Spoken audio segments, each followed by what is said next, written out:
Ano Ben, napag-isipan mo na ba kung sasama ka? Kasi kung sasama ka, alis tayo mamayang alas 4 ng hapon. Ang tagal ka na namin inaaya ni Kuya magbakasyon sa probinsya. Siya nga naman, tol. Tuwing nalalapit ng December inaaya ka namin na dun magpasko sa probinsya. Pero lagi ka na lang umaayaw. Pagpupumilit ang magkapatid na Ira at Alfie sa kaibigang si Ben. Pasensya na kayo, Ira at Alfie ha. Wala kasi akong hilig sa mga ganyan At isa pa, gastos lang yan. Wala akong pera para pamasahe. Ano ka ba naman, tol? Wala ka naman gagastusin Sagot na namin ang pamasahe mo. Kahit balikan pa. Sumama ka lang. At isa pa, kami naman ang nagaya sa'yo. Kaya wala ka dapat alalahanin. Sa tinurang iyon ng kaibigan ay waring nag-isip ang binata kung tatanggapin niya ang alok nito. Bumuntong hininga muna siya bago muling hinarap ang kaibigan at nagsalita. O sige na nga, basta kayo bahala sa akin ha. Sinabi ko naman sa inyo, wala akong kapera-pera. Yun! Oo naman tol, wala kang gagastusin. Kaming bahala sa'yo. Hay sa wakas, pumayag ka din. Wala nang bawian yan ha. Dugtong pa ni Ira. Ang totoo kasi niyan, lingid sa dalaga ay matagal nang may pagtingin ang binata sa kanya. Kung kaya hindi na rin ito nagdalawang isip na sumama pa sa kanila. Alas 3 ng hapon habang gumagayak si Ben para sa pagbiyahe, dumating ang kaibigan niyang si Baldo. Isa din ito sa matagal na niyang kaibigan at kababata. Buddy, mukhang may lakad ka. Bati nito sa kaibigan habang dire-diretso lang na pumasok sa bahay niya at umupo na lang bigla sa sopa. Oo, buddy. Naya kasi ako ng magkapatid na Ira at Alfie na dun magbakasyon sa probinsya nila. Ayoko nga sana sumama dahil wala nga ako pera. Pero mapilit Sila na daw bahala sa akin sa lahat ng gastos basta sumama lang daw ako sa kanila. Ay andaya mo naman tol. Aalis ka pala. Bakit di mo agad sinabi sa akin? Sama mo naman ako. Sabi nito sa kaibigan. Tol, di ba sinabi ko naman sa'yo? Inaya lang ako. Saka wala akong pera. At isa pa, nakakaya naman kung sila na nga manlilibre sa akin tapos mag-aaya pa ako. Mabilis niyang sagot sa kaibigan. Sus, ang sabihin mo, may gusto ko lang talaga kay Ira. Kaya ka sumama no? Pagbibiro nitong turan sa kaibigan. Hoy, ano ka ba? Maya may makarinig sa'yo, nakakahiya. Pabulong nitong anas sa kaibigan habang palingalinga pa sa paligid. Siya nga pala tol. Saang probinsya ba kayo magbabakasyon? Malay mo, maisipan ko sumunod sa'yo. Hehehe. Malayo daw yun Tika nga pala, may binigay na address si Ira sa akin. Dumukot sa bulsa ng pantalon ng binata tapos ay inabot sa kaibigan habang patuloy na nag-iimbake ng damit na dadalhin. Barrio San Lucas sa Marlete? Kabatol, malayo nga ito. Saka hindi ba delikado sa lugar na ito? Gulat na sambit ng kaibigan na kanya itong malingunan. Ano ka ba? Kung makaraya ka, parang narating mo na yung lugar na yan Totoo buddy, ayon sa lolo ko, madami daw napapabalita na maraming taong nawawala sa baryong yun. Ay naku buddy, banda na naman yung imahinasyon mo sa mga ganyan. Kakapanginib kasi ng horror yan Tol, sa akin ay paalala lang. Kaya kung ako sa'yo, ay hindi na naituloy pa ni Baldo ang sasabihin nang biglang may tumawag sa labas ng bahay. Tao po? Tao po? Ben, nakagaya ka na ba? Oh, nandiyan na pala sila Ira. Sige tol, aalis na kami. 1 week lang naman ako dun Huwag ka mag-alala. Dito ako magbabagong taon. Promise. Sabay tapik nito sa kaibigan. Sana nga makauwi ka pa next year. Pabulong ng isa habang naglalakad sila paglabas ng bahay. Ano ka mo tol? May sinasabi ka ba? Wala. Wala ang sabi ko, mag-iingat ka. Yun lang at nagpatuloy na sila sa paglabas. Nang nasa harapan na sila ng bahay ay nakita nga nila ang magkapatid na Alfie at Ira. Agad naman pumara si Alfie ng tricycle upang magpatid sa pier ng barko. Barko kasi ang sasakyan nila papuntang probinsya. Pag-alis ng tricycle ay naiwan naman si Baldo na nakatingin lang habang sila ay papalayo. Buddy, wala sanang masamang mangyari sa'yo at sana makabalik ka pa ng ligtas. Yun lang at naglakad na din siya palayo. Pagdating sa pier ay agad silang bumili ng ticket at agad na sumakay sa barko kung saan ang biyahe papuntang Summer Leyte. Ano, excited ka na bang makarating sa amin? Huwag kang mag-alala. Sigurado magugustuhan mo ang probinsya namin. Tama sinabi ng kapatid ko, Ben. Tsak, mag-i-enjoy ka dun. At sigurado, marami kang magiging karanasan na hindi mo makakalimutan. Bahagyang nakaramdam siya ng kaba matapos sabihin yun ng kaibigan. At napansin pa na nagkatingin ba ang magkapatid bago pilit ang umito sa kanya. Ganun ba? Sana nga tol. Sigurado naman mag-i-enjoy ako doon. Napipilitan din niyang ngiti sa mga ito. Maya-maya pa nga'y nag-umpisa ng maglayas ang sinasakyan nilang barko. Sa unay, giliw na giliw ang binata sa nakikitang tanawin sa gitna ng dagat. At sandaling nakalimutan niya ang pangyayari kanina na napalitan ng saya dulot ng mga tanawing nadadaanan. Lumipas ang ilang sandali, nakaramdam ng antok ang binata. Kung kaya naisipan muna nitong umidlip dahil sinabi ng magkapatid na mahaba-haba ang kanilang magiging biyahe. Sa paglipas ng mga oras at sa haba rin ng kanyang tulog, hindi na malaya ng binata na mag-uumaga na pala.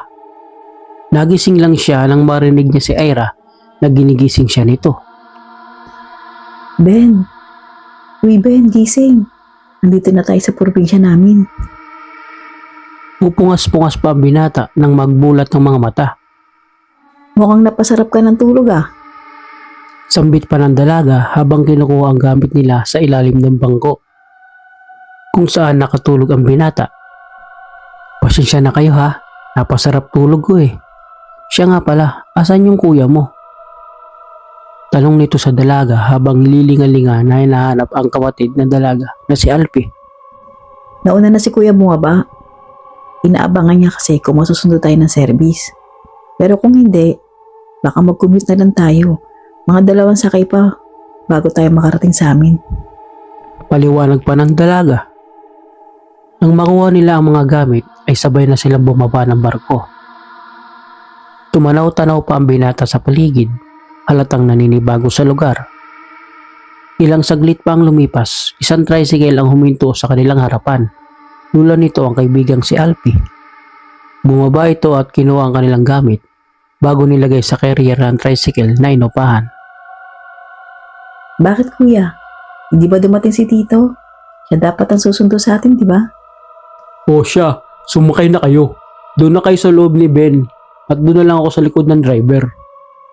Habang binabaybay nilang daan, napansin ni Ben na parang balisa ang driver ng tricycle na kanilang sinasakyan. Parang sulyap nito sa kanya at parang may sinesenyas ito at pailing-iling pa. Di na lang niya ito pinansin at walang bahala na lang.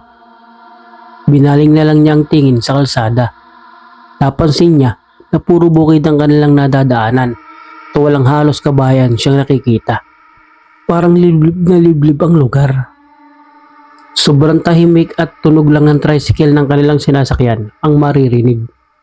2 oras pa ang lumipas ay narating nila ang baryo San Lucas kung saan ang kanilang destinasyon at kung saan ang bahay ng magkapatid na Alfie at Ira. Nagpahatid na sila mismo sa bahay nila Ira. Malayo pa lang ay tanaw na nila na parang abalang-abala ang mga tao at ang ilan naman ay nakita niyang kumakaway sa kanila. Paghinto sa mismong tapat ng bahay ay masaya silang sinalubong na mga kaanak ng magkapatid na Ira at Alfie. Buti naman at dumating na kayo. Nag-alala kami sa inyo. Bati ng Ginoo sa mga anak. Ito na ba yung kaibigan niya? Kumusta ka na, iho? Tagal ka na naming hinihintay. Masayang bati nito kay Ben habang hinihimas pa ng ilalim ng baba nito. Ito na po yung kaibigan namin ni Kuya, Tay. Yung lagi namin binabanggit sa inyo. Halos di maganda o gaga ang mga tao sa kanila habang sinasalubong si Ben. Napansin niyang lahat ng ito ay nakatingin sa kanya at parang isa siyang sikat na tao kontratuhin ng mga ito. Magandang araw din naman po sa inyo. Natutuwa po ako at nakarating din po ako sa lugar nyo. Bati ng binata sa mga tao na wala pa rin tigil ang bati nito sa kanya na animoy isang napakalagang tao. Sa puntong iyon ay nawalang konti ang kaba sa kanyang dibdib. Sige na, tumulin muna kayo sa loob at nang makapagpahinga kayo. Mukhang pagod na pagod si Ben dahil sa layo ng biniyahe nyo. Ira, huwag mong pababayaan ang kaibigan mo ha. Dugtong pa ng Ginoo sabay ngiti nito. Opo, Tay. Sagot ng dalaga dito. Ano, Ben? Nagustuhan mo ba yung lugar namin? Tanong nito sa binata. Oo naman no, mukhang mababait ang mga tao dito at nakakasiguro ako na mag-i-enjoy nga ako dito. Sinabi ko naman sa'yo tol, mag-i-enjoy ka dito. Ikaw lang eh. Kung noon ka pa sumama sa amin, di sana tuwing magpapasko, lagi ka namin kasama dito. Dugtong pa ni Alfie sabay akbay sa binata. O siya, sige na. Pumasok na tayo sa loob para naman makapagpahinga tayo. Pagkasabi nun ay agad namang nauna na si Ira sa loob ng bahay. Bitbit ang mga gamit nito. Akma na sanang susunod ang dalawa nang mapansin ni Ben na parang panay ang tingin sa kanya ng driver ng tricycle na sinakyan nila. Alfie, nakita mo yung tricycle driver na yon? Kanina ko pa napapansin. Panay ang tingin sa akin. At parang may gusto siyang sabihin. Sabay tingin nito kung nasaan ang tricycle. Ganyan talaga ang mga tao dito, Ben. Kapag nakakita ng mga bagong muka, parang nakakita ng artista. Ganun ba? Ibig sabihin, ngayon lang sila nakakita ng gwapo? Mismo tol, sa gwapo mong yan, di nga nakakapagtaka at sabay silang nagkatawanan. Ngunit natigilan sila nang biglang lumapit sa kanila ang driver. Brad, wala ba kayo mas maliit dito sa 500? Wala kasi akong isusukli eh. Sabay abot nito sa kaibigan. Wala eh. Magkano po ba ang kailangan bayaran? Tanong nito sa driver. 100 lang. Okay na yun. Sagot nito. Ganun ba? Sige kuya, sandali lang at kukuha ako sa loob. Ben, sandali lang ha. At agad na pumasok ito sa loob. Pagkaalis ni Alfie ay bigla siyang nilapitan ng driver. Sabay mahinang nagsalita habang palingalinga pa kung may nakakakita dito. Kung ako sa'yo, bata, di ako magtatagal sa lugar na to. Delikado ang lugar na to. Marami lang taong nawawala dito. Bumalik ka na sa Manila hanggat may oras ka pa. Napakunot ng noo ang binata sa tinuro iyon ng lalaki. At bago pa siya makapagsalita, bigla naman dumating si Alfie at inabot sa driver ang bayad bago tuluyang umalis.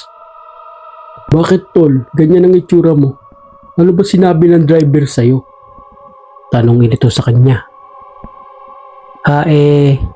Di ko naintindihan eh. Sabay silang nagkatawanan. Bago pa umalis ang driver ay nakita pa niya ito na sumesenyas sa kanya at pinandar na ang minamalayang tricycle at pabilis na pinaharurot na walang lingon-lingon. Pagpasok nila sa bahay, dumiretso na sila sa kwarto kung saan kasama niya rito si Alfie. Sige tol, magpahinga ka muna. Nakakapagod ang biyahe natin eh. Magpapahinga na din ako. Sige tol, salamat ha. Binabala nito ang bag na dala at sabay na umupo sa higaan na gawa sa kahoy at naisip na tawagan muna ang kaibigan na si Baldo para ipalam dito na nasa Samar na siya. Binuksan niya ang bag at inilabas niya ang cellphone at agad na kinontak ang kaibigan. Buddy, andito na kami sa Samar. Tumawag lang ako sa iyo para ipaalam na okay lang ako. Daddy, buti naman napatawag ka. Mag-iingat ka dyan, Tol, ha? Di talaga kasi magandang pakiramdam ko sa ganyan eh. Paranoid ka na naman dyan, buddy. Huwag kang mag-alala. Wala mangyayari sa akin na masama dito. Basta, buddy. Huwag kang pakakampante dyan. Makiramdam ko sa mga nasa paligid mo. Sige, buddy. Maraming salamat, ha. Medyo di kita marinig ng gusto. Parang mahina din kasi signal dito. At saka baka malubat ako. Hello? Hello? At bigla namang nag-drop ang tawag nila. Sabay tingin sa kanyang cellphone. Nawala ni isang bar ang signal. Tumayo pa siya at marang itinaas pa ang cellphone para humanap ng signal. Pero wala talaga. Bukas na lang ako tatawag kay Baldo. Saka palobot na rin naman ito. Charge ko muna. Pagsaksak niya ng cellphone ay nalaman din niya na wala palang kuryente. Pagtatanong na sana sa kaibigang si Alfie, pero nakita niya itong mahimbing na ding matutulog. Kaya minabuti din niya na umidlip na rin muna. Hapon na nang magising si Ben. Pupungas-pungas pa itong bumangon habang hinahanap ang kaibigan na si Alfie. Maraan siyang tumayo at naglakad papunta sa may bintana. Pagdungaw niya doon ay nakita niya ang isang arko na may nakasulat na Pasko ni Apo. At ang nagpagimbal sa kanya ay ang nakitang nasa gitna nito. Bungo ng tao at may sungay na parang isang kalabaw. Kinusot pa niya ang mga mata para makitang maigi kung tama nga ba ang kanyang nakikita. Bungo ba yun ng tao? Bakit ganun ang dekorasyon nila? Natigil lang siya sa pag-iisip nang sa may likuran niya ay may nararamdaman siyang nakating sa kanya at bigla itong nagsalita. Si Ira. Gising ka na pala. Kamusta naman ang tulog mo? Nakapagpahinga ka ba ng maayos? Tanong nito nang makalapit sa kanya. Oo, di ko na malaya ng oras. Nakatulog naman ako na maayos. Siya nga pala, wala bang kuryente rito? Magcha-charge kasi ako kanina pero wala palang kuryente. Ay, pasensya ka na. Ginagawa kasi yung pose sa may labasan. Kaya pansamantala munang pinutol yung linya ng kuryente namin. Kaya magtitiis muna tayo sa gasera. Ganun ba? Kailan naman kaya nila ikakabit uli? Di ko alam eh. Sabi kasi ni Itay, palagi daw nangyayari ito. Huwag ka mag-alala. Siguro kapag natapos yung ginagawa sa may labasan, babalik din yung kuryente. Ayos lang yun. Teka, asan nga pala si kuya mo? Tanong nito sa dalaga habang lilingalinga pa sa labas ng bintana. May inaayos lang sila kuya. Mamayang gabi kasi, may pagdiriwang na magaganap dito para sa pag-aali kay Apo. Apo? Anong apo? Sinong apo? Sino ba yung tinutukoy mo? Pagtatakang tanong nito sa dalaga. Si Apo, yun yung sinasamba ng karamihan dito. Para hinga namin na masaganang ani. Naguluhan man tumango-tango na lang ang binata. Bumaba na sila ng bahay. Pagkababa nila ay nakita nga ni Ben na abalang-abala ang mga tao sa paligid.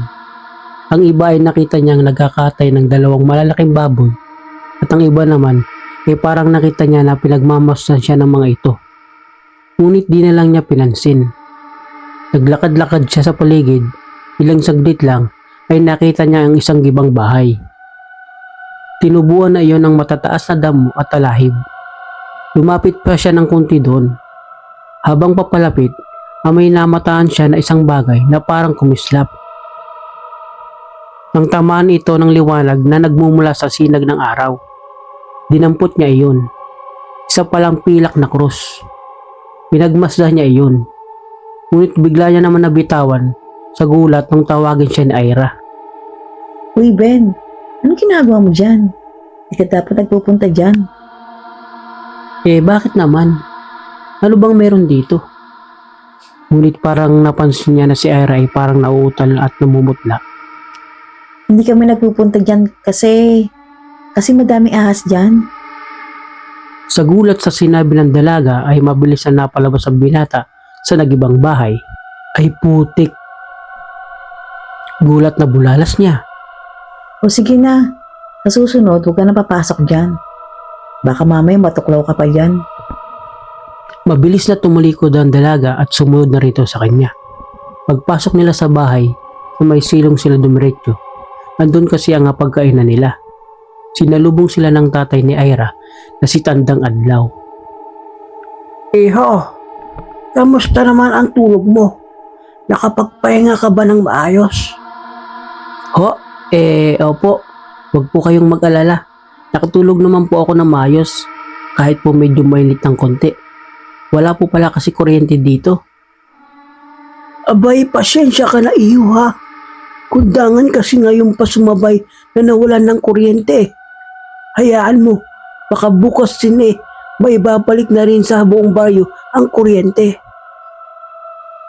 Ay okay lang po yun. Saray naman po ako dun. Kahit po sa Manila madalas din mawala ng kuryente. Ay ganun ba iho? Mabuti naman kung ganun. Siya nga po pala. Saan po ba pwedeng maligo? Maalinsangan po kasi. Maliligo po sana ako. Ganun ba iho? Nakikita mo ba yung sangang daan na yon? Sa bandang kaliwa, andun yung paliguan namin. May timba na doon at tabo. Kung walang laman bombahan mo na lang sa may malapit na poso. Doon. Ay ganun po ba? Sige po, salamat po.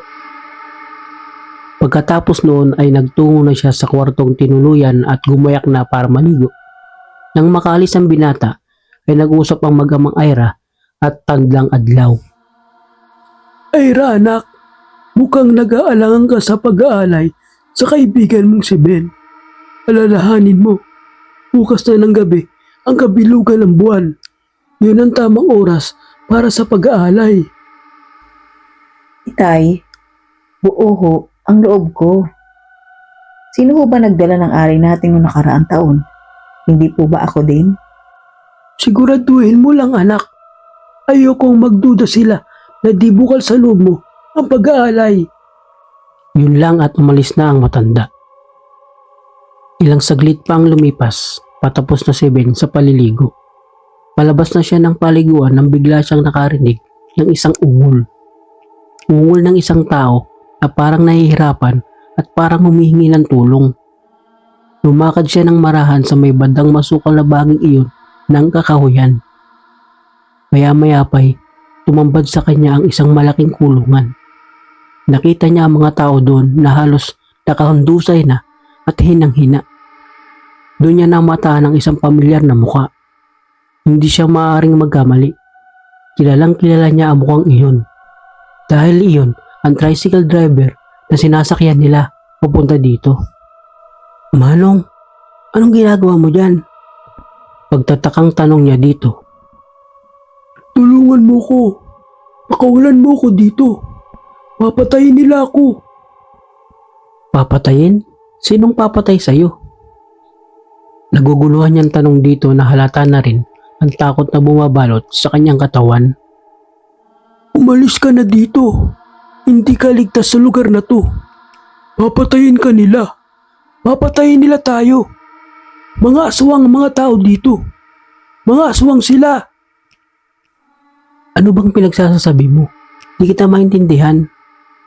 Magsasalita pa sana siya nang marinig niya si Alfie na mula sa likuran niya.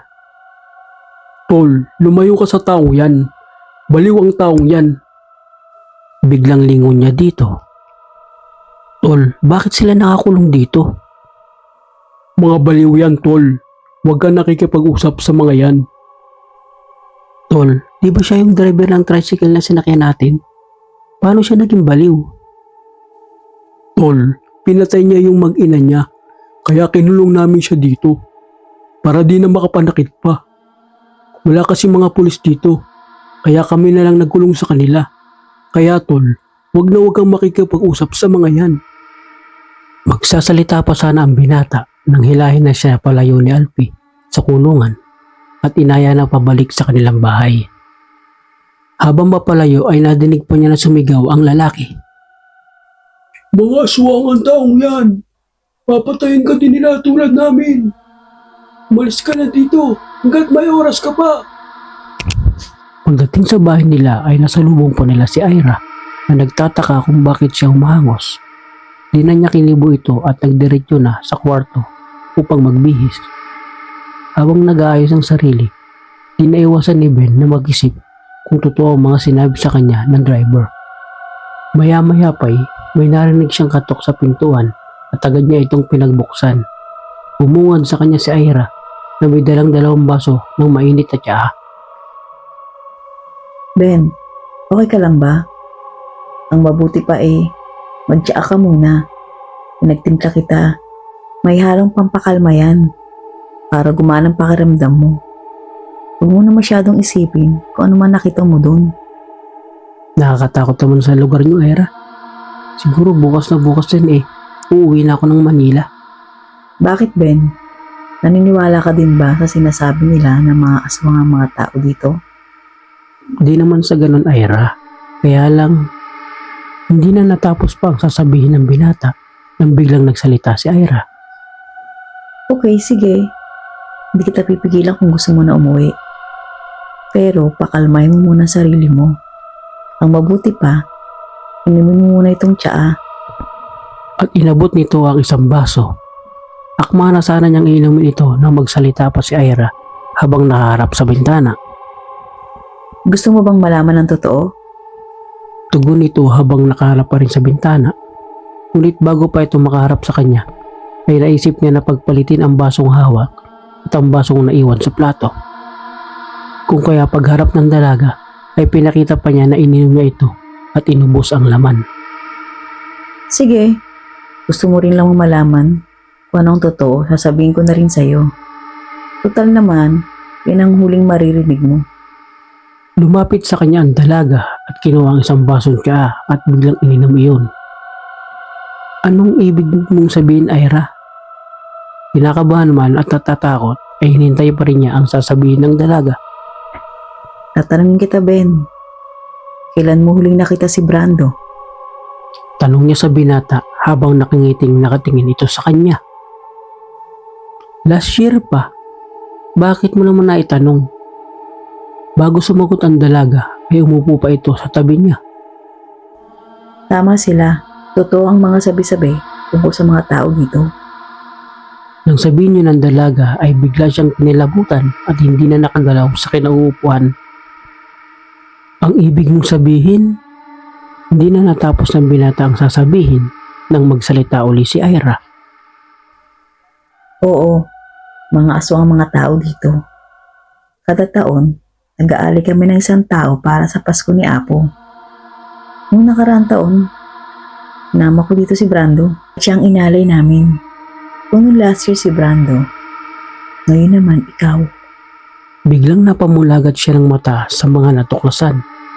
Hindi niya akalain na aswang pala ang sinamahan niya at totoo pala ang sinasabi ng kababata niyang si Baldo tungkol sa mga aswang. Napakasama niyo, mga demonyo kayo. Hindi kayo magtatagumpay.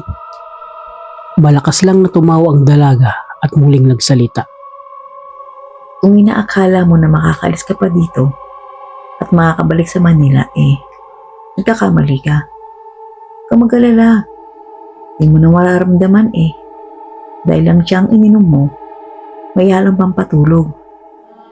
Maya-maya lang ay makakatulog ka na. At biglang bumagsak sa higaan ang dalaga. Nagmamadali siyang tumayo at isinara ang pinto. Hindi na siya mapakali sa mga oras na yon. Sa mga nalaman, kinuha niya ang cellphone upang tawagan ng kaibigan upang makahingi ng tulong, subalit wala pa rin signal ito. Pagkagayon man, nag-iwan pa rin siya na isang mensahe dito upang sa ganun, kung magka-signal man, ay mababasa ito ng kaibigan. Buwisit naman kung kailan nasa ganitong sitwasyon, ngayon pa walang signal. Anong gagawin ko? Habang nakatingin sa dalaga, ay naisip niya na hubarin ang suot niya nito at isuot dito. Maya-maya pa'y nakarinig na siya ng mga yabag ng paa na paakyat patungo sa kwarto. Dali-dali siyang naghanap ng kumot at nagtulakbong. Ilang saglit pa ngay, narinig niyang marahang bumukas sa pinto at naramdaman niyang parang may pumasok doon. Inangat niyang konti ang kumot upang makita kung sino ang pumasok. Nakita niya nga ang kaibigang si Albi at ang dalawa pang lalaki na nakatayo sa may harap nila. May hawak itong isang mahabang kahoy at animoy isang pamalo. Tinawag nito ang kapatid sa pangalan upang malaman nito kung sino sa dalawang nakahiga ang kapatid. Umungol ako ng konti at marahang ginalaw ang aking katawan. Maya-maya pa'y nakita kong humarap ito sa akin at inakala na ko ang kanyang kapatid. At bumaling ito kung saan nakahiga si Ira. Nanlaki ang mga mata ko nang makitang itinaas niya ang hawak na pamalo at walang habas na pinagpapalaw nito si Ira na inakalang ako. Napahawa ako sa aking bibig habang pinipigil ang sobrang kaba na nararamdaman ko sa mga oras na yon. Nang matapos paluin ay agad lumapit ang dalawang lalaking kasama ni Alpi sa dalaga at binalot ito sa makapal na kumot at sabay na binuhat. Bago pa bumaba ay nadinig ko pa si Alpi na tinawag si Ira. Ira, tara na. Bumaba ka na din. Magsisimula na ang ritual. Marahan lang gumalaw ang binata at tuluyan na silang bumaba. Dali-dali siyang bumangon.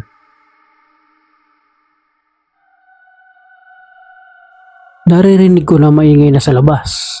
Nag-uumpisa ng magritual ang mga ito. Sumilap pa ng bahagya ang binata sa may bintana. Nakita pa nito ang iba na may hatak-hatak na tao at wala ng buhay. Isinalang yon sa malaking kawa at pinakuluan. Lalong nanlaki ang mga mata ni Ben nang makita nito ang driver ng tricycle na naghatid dito sa kanila.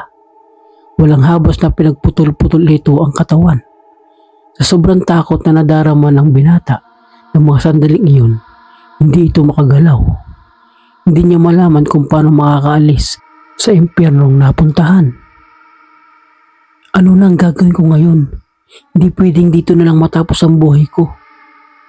Naluluha niyang sambit habang nakakubli pa rin at pinagmamasdan ang karumal-dumal na kaganapan sa labas. Mawawala na siya ng pag-asa nang biglang tumunog ang kanyang cellphone. Mabilis niya yung dinuot sa may bag. Nakita niya na may minsay ang kababata na si Baldo. Pabiyahe na daw sila ngayon at may kasama itong albularyo. Sinubukan pa niya itong tawagan ngunit nakita niya na isang bar na lang ang baterya nito. Ilalaan ko na lang itong natitirang baterya ng cellphone ko hanggang makarating sila Baldo dito. Sana abutan pa nilang buhay ako. Bagya pa siyang sumilip sa labas upang malaman kung ano ang nagaganap dito. Kailangan makaalis na ako ngayon dito habang hindi pa nila nalalaman na si Ira at hindi ako ang nakabalot sa kumot na yun. Marahan siyang naglakad sa pintuan habang nakayuko. Nagdiretso na siya sa may hagdan habang hindi niya inaalis ang mga tingin sa mga ito. Pagbaba niya sa hagdan ay mabilis siyang tumakbo sa likod ng halaman. Mula doon ay unti-unti niyang hinawi ang pinagkukublihang halaman at matamang pinagmasdan ang nangyayari sa ginagawang ritual ng mga aswang. Kitang-kita niya ang mga ito na iniinom ang mga dugo mula sa mga taong pinatay nila. Natutop niya ang sariling bibig nang makitang nagbago ang mga anyo nito. Nanlilisik ang mga mata, nagsilabasan din ang matatalim at mahabang pangil nito. At sabay-sabay pa na umalulong ang mga ito. Isang nakabibinging alulong ang sumakop sa gabing iyon. Ngunit biglang napako ang mga mata ng binata nang makita niya na binuhat ng mga ito ang bangkay ni Ira na napagkamalan siya. Ipinatong iyon sa isang mahabang lamesa. Anak ng putya, ano nang gagawin ko? Kapag nalaman nilang hindi ako yun, sigurado hahanapin nila ako at kailangan makalayo ako sa lugar na to. Akma na siyang aalis sa pinagtataguan nang biglang isang malakas na alulong ang kanyang narinig. Nalaman ng mga aswang na si Ira at hindi siya ang nakabalot sa kumot na yun. Dinig na dinig niya pa ang galit ni Tandang Adlaw. Hanapin niyo ang taong yun. Huwag niyong hayaang makalis siya dito. Narinig pa niya na binanggit nito ang kanyang pangalan. Ben, kahit saan ka magpunta, hindi ka na makakaligtas pa. Pagkasabi nun ng matanda ay nag-alulungan ang lahat ng mga aswang doon at agad na nagsikalat ang mga ito para hanapin siya. Sobrang gimbal sa mga nasaksihan, napatakbo na lang ang binata sa di niya alam kung saan pupunta. Kahit kadiliman ay hindi niya alintana. Basta nasa isip niya, makaalis siya sa lugar na yun. Hindi pa siya gaanong nakakalayo ay isang aswang na ang kanyang nasa lubong. Pamilyar sa kanya ang bultong yon. Hindi siya pwedeng magkamali.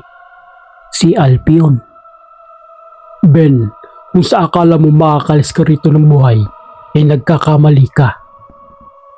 Hindi pa nakakatapos magsalita ang kaibigan ay tumakbo na muli sa ibang direksyon ng binata hanggang sa makarating siya sa gibang bahay. Nung unay, nag-alangan pa siyang pumasok nang maalala ang sinabi ni Ira na madaming ahas doon. Ngunit naisip din niya na kapag nahuli siya ng mga aswang ay mas malala pa ang mangyayari sa kanya. Kaya walang atubili na pinasok niya ang gibang bahay at nagkubli sa sulok. Nakiramdam siya sa paligid. Sa di kalayuan ay tanaw niya doon ang pilak na krus.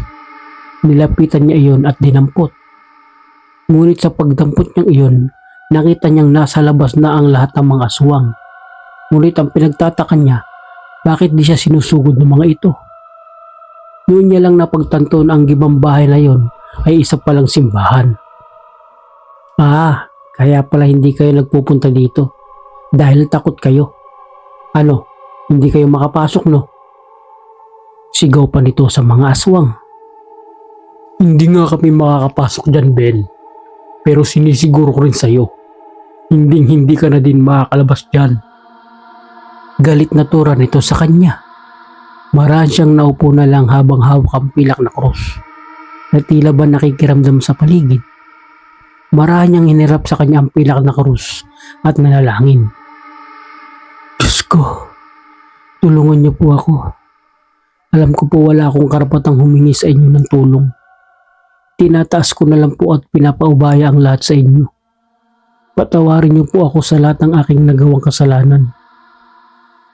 Ngunit narinig niyang nagsalita si Alpi. Kahit anong dasal pa ang gawin mo, wala nang magliligtas pa sa'yo dito, Ben. Mga kapwa ko aswang, bilang anak ng inyong pinuno, inuutusan ko kayo na ilabas ang taong yan at dalhin sa akin. Nagimbal siya sa kanyang narinig. Kitang-kita niya na sumugod ang mga aswang sa kanya papasok sa nagibang simbahan.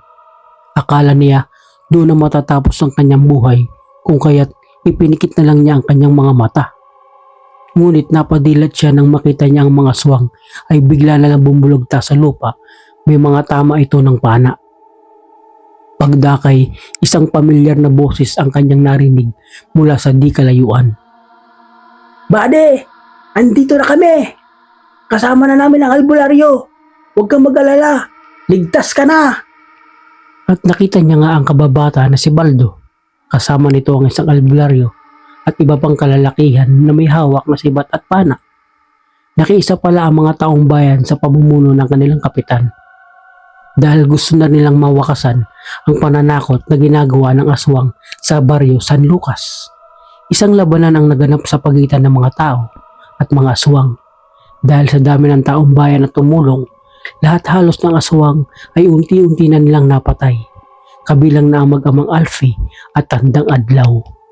Tuluyan ang napuksa ang kinakatakutang aswang sa kanilang baryo. Nagkayakapan pa ang magkakabatang si Ben at Baldo patapos ang pangyayari. Buddy, maraming salamat ha. Hindi kayo dumating, sigurado patay na ako sa mga oras na to. Ano ka ba, buddy? Di ko hayaan mangyari yun, no? Una pa lang kita ko sa magkapatid na yun eh. Alam ko na may kakaiba talaga sa kanila. Buti na lang tol, tama yung kutob mo. Siya nga pala buddy, paano kayo nakarating dito? Buti alam niyo ang pagpunta rito. Pagtatakang tanong ni Ben sa kababata. Dahil dito Inabot ng kababata ang isang papel na kung saan nakasulat ang address na binigay niya bago pa siya sunduin ng magkapatid. Mabuti na lang naiwan mo yan. Dahil kung hindi, baka hindi na talaga tayo magkita, buddy. Maraming salamat talaga, buddy. Saka sa inyong lahat, maraming salamat. Hindi ko makakalimutan ang kakaibang karanasan ko dito sa probinsya nyo. At sabay-sabay naman nagtanguan ng mga ito. Nang malapit ng buong liwayway, iinipon ng mga tao ang mga bangkay ng aswang at sabay-sabay na sinunog hanggang sa maabo ito. Pagkatapos nun ay unti-unti na rin nagsiuwian ng mga tao na may ngiti sa mga labi. Gayon din ang magkababatang si Ben at Baldo. Sabay na nga sila umuwi sa Manila. Baon ng di malimutang karanasan sa piling ng mga aswang. Wakas.